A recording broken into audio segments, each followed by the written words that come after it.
결국 이 치료의 핵심은 기존에 썼던 임플란트 틀니에 사용했던 타치과 임플란트를 활용을 할 수 있는 경우에는 지금처럼 치료가 이제 간단하게 갈 수 있다는 거고, 많은 분들이 이제 이런 부분들에 대해서 문의를 많이 하시거든요. 그래서 아까도 말씀드렸듯이 모든 경우가 다 그 임플란트를 활용할 수 있는 건 아니고요.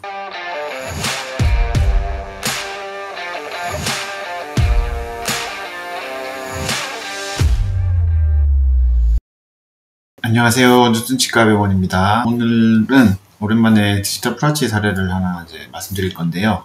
오늘 말씀드릴 거는 임플란트 틀니, 저희 치과에서 오버덴처라고 부르는데, 그러니까 임플란트를 한 2개에서 4개 정도 심어 놓고 위에 이제 틀니를 얹혀서 쓰는 틀니 일종인데, 이제 일반 틀니보다는 조금 임플란트가 잡아주는 부분이 있으니까 이제 편한 게 있었는데, 이제 이것도 오래 쓰면 이제 불편하신 부분들이 있어서 임플란트 틀니를 디지털 프라치로 바꿀 수 있는지 이제 문의하시는 분들이 많거든요. 그래서 오늘은 이제 거기에 대한 사례를 보여드릴까 합니다. 58세 여성 환자분이셨고요. 임플란트 틀니를 10년 동안 사용을 하셨어요. 위쪽은 전체 틀니였고 아래쪽은 임플란트 틀니였는데, 이분이 이제 디지털 프라치로 어떻게 치료를 하셨는지 이제 설명을 드릴 거예요. 작년 7월 25일 날 오셨네요. 오랫동안 10년 이상 이제 쓴 틀니니까 많이 좀 지저분하고 깨진 부분도 있고 이제 그렇다고 그죠. 그래서 이제 이분이 말씀하시는 게 위아래 틀니를 10년 정도 쓰셨는데 남아있는 치아도 흔들리고 또 치료했던 치과에서 틀니 수명도 다 되어서 새로 해야 된다는 얘기를 들으셨다고 해요. 그런데 틀니를 다시 해도 불편하실 것 같아서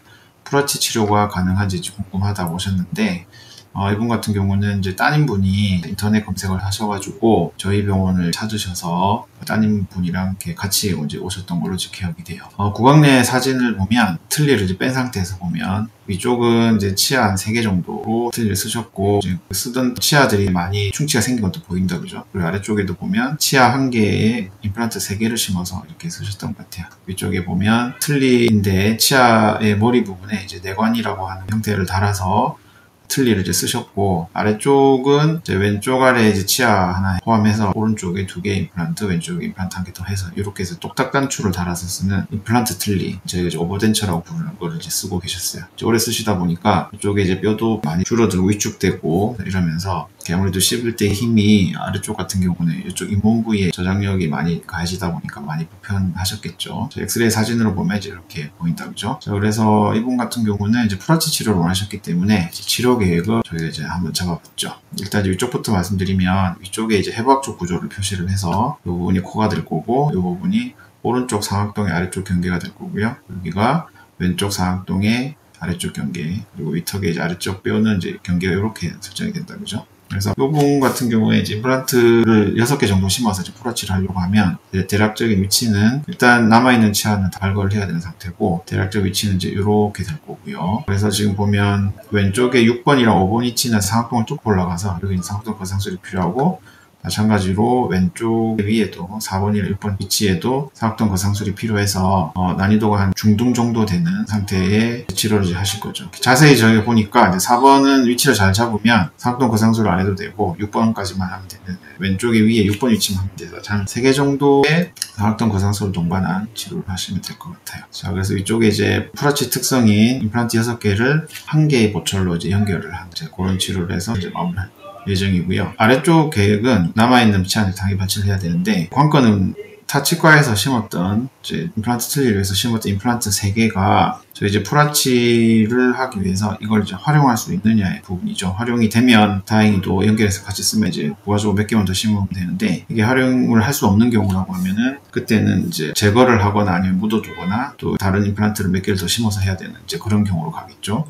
그래서 이런 경우에 문의를 많이 주시는데, 제일 중요한 거는, 프라치에서 제일 중요한 거는 이렇게 최종 보철과 임플란트를 연결해주는 이제 중간 기둥, 저희가 이제 멀티유닛 어버트먼트라고 해서 이 중간 기둥이 있는데, 이 기둥이 이 안에 잘 들어가서 얘가 안 흔들려야지 저희가 쓸 수 있거든요. 이 부품이랑 기존의 타치과 임플란트가 호환이 되는지를 체크를 해야 되는데, 이런 경우에는 이제 저희가 기존에 달려있던 이 기둥을 제거를 하고, 저희가 이 MUA라고 하는 기둥을 다시 넣었더니 엑스레이 상으로 딱 맞진 않지만 그래도 이제 움직임을 좀 덜해서 이렇게 체결이 되어서 쓰는 데는 이제 무리가 없을 것 같아서 이 3개는 다 활용을 하기로 하고, 위치상으로 보면은 이제 5번, 3번, 4번 위치고 부가적 6개가 있어야 되니까 이제 부가적으로 3개가 더 필요하죠. 그래서 3개는 이제 이렇게 6번, 1번, 6번 위치에 심기로 하고 이제 분석 결과 이제 그렇게 나왔죠. 그래서 최종은 6개의 한 개의 전체 보철을 올리는 이제 프라치로 계획을 세웁니다. 자, 그래서 진단을 어느 정도 하고 이제 상담도 하고 해서 실제로 이제 5일 후에 오셔가지고 임플란트 수술에 이제 준비를 하시죠. 그러면 이제 CT 찍고 스캔하고 이렇게 해서 전자분 가시면 되고 저희는 위아래 이제 분석을 합니다. 그래서 이제 분석 결과를 보면 위턱 같은 경우에 이렇게 6개의 임플란트 위치를 잡고요. 그리고 각각에 대해서 골밀도하고 골폭을 이제 계산을 합니다. 16번의 위치, 오른쪽 큰 어금니 부위인데 이렇게 이제 뼈가 상악동을 이제 쭉 올라가니까 상악동 거상술이 필요하고요. 15번도 마찬가지로 상악동 거상술이 필요하고, 오른쪽 송곳니 부위는 이렇게 이를 뺀 부위에 들어가는 걸 발치후 측식식 계획을 세우고요. 그 다음에 22번 위치, 그러니까 왼쪽 앞니 부위인데 이 부위에도 뼈 폭이 되게 좁죠. 그래서 이제 들어갈 수 있는 것 중에 이제 가장 큰 임플란트를 설정을 해서 이렇게 계획을 잡습니다. 그리고 24번 위치도 이제 상악동 거상술을 최대한 피하기 위해서 이제 좀 짧은 임플란트를 심기로 계획을 하고요.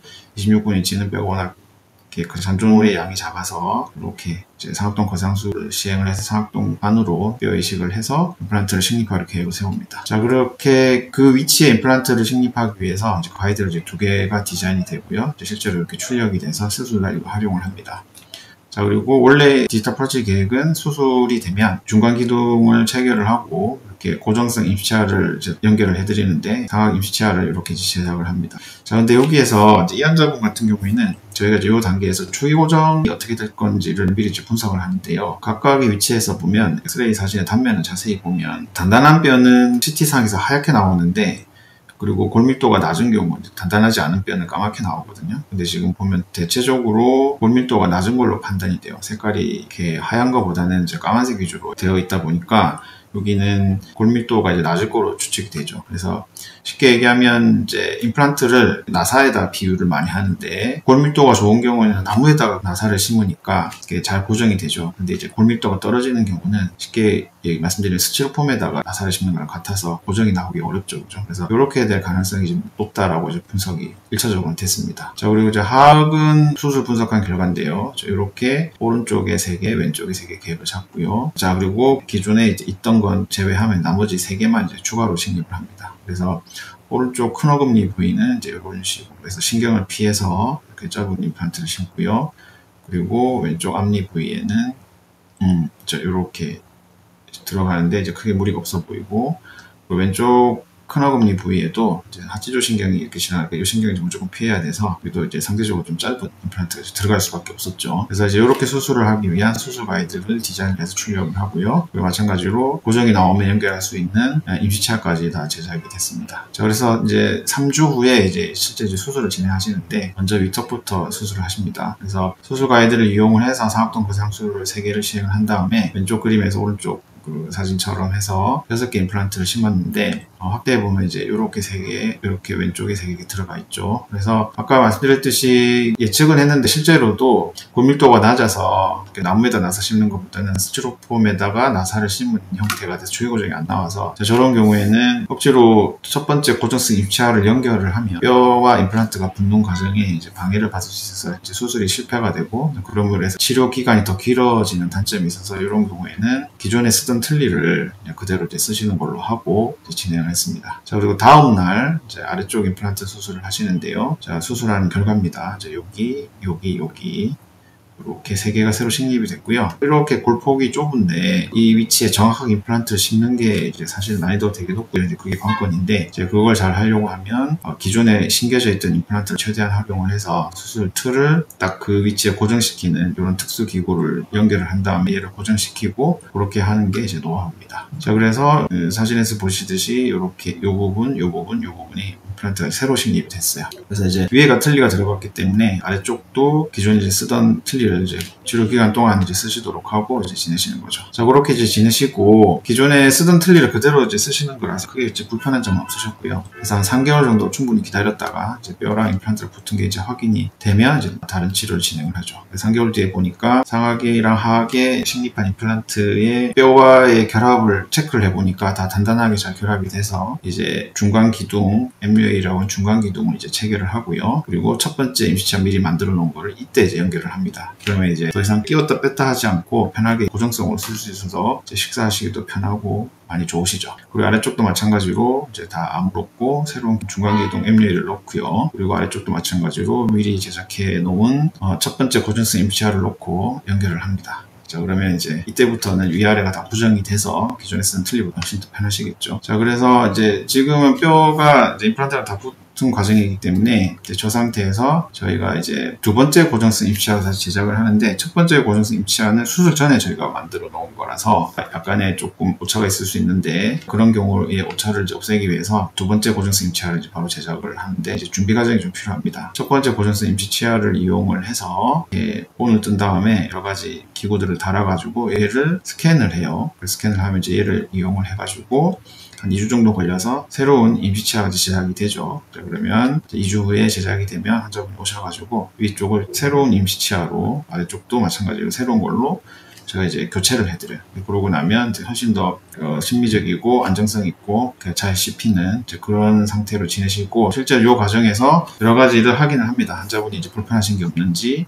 아니면 치아 크기는 어떻게 하는 게 좋으신지, 턱은 괜찮으신지 체크를 해보고 이제 한 2주 정도 써보시고 괜찮다고 하시면 이제 최종으로 가는데, 그게 불편한 게 없으셔가지고 또 2주 만에 최종 치아 제작을 준비를 하는데, 요거는 아까랑 이제 같은 과정을 거치는 거죠. 그렇게 하면 최종 보철 한 3주 정도 걸리거든요. 3주 걸려서 최종 보철이 나오면 이렇게 제작이 되고요. 그래서 2주 후에 오셔가지고 이렇게 체결을 했습니다. 그래서 최종 치료가 완료된 사진이고요. 앞면에서 본, 그리고 이제 윗면에서 보면 이제 이렇게 임플란트랑 나사로 연결하고 그 나사 구멍을 이렇게 막은 거고요. 아래쪽도 이렇게 6개가 형성이 됐습니다. 그래서 치료가 완료된 상태의 엑스레이 파노라마 사진이고요. 자, 그래서 이분 같은 경우 이제 정리를 하면 4개월 20일 정도 걸렸네요. 그래서 기존에 10년 이상 쓰던 틀니를 이제는 디지털 프라치 치료를 통해서 이렇게 이제 고정성으로 된 치아를 쓰시는 거고, 더 이상 이걸 이제 빼거나 끼거나 하지 않고 집에서 자기 치아처럼 쓰시는 거죠. 그래서 고강 내부 사진을 보면 이런 상태에서 4개월 20일 만에